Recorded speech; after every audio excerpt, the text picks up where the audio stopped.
The Galactic Empire's anti-non-human policies were not only very apparent in the military, which was nearly made up of only humans, but also its public classification of numerous species under the label of servant class, which essentially meant they were turned into slaves. Not only was there imperial discrimination against aliens, but also among the core worlds there were many that viewed those who lived outside of the inner rims to be inferior, even if they were human. And this was usually made obvious of the different accents people spoke from the outer rim and wild space, compared to those in the inner core worlds.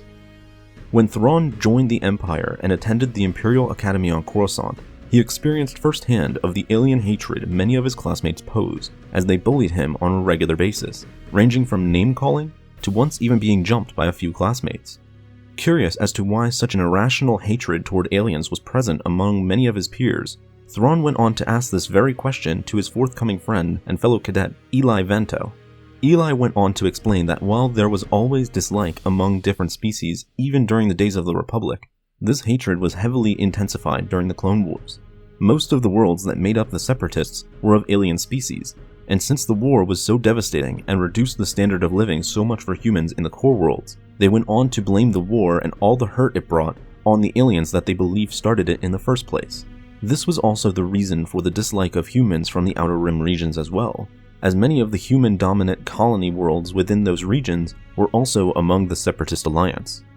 This prejudice toward aliens would later go on to hinder Thrawn's movement up the Imperial hierarchy, as multiple politicians and high-ranking naval officers went out of their way to undermine Thrawn's achievements solely based on his alien species and origin in the galaxy. The few people that had his back and showed no ill feelings toward the Chiss were Eli Vento and Wolf Yularen, both of whom stood up and helped Thrawn traverse the chaotic nature of politics that was in place within the Imperial Navy, and eventually helped him reach the rank of Grand Admiral.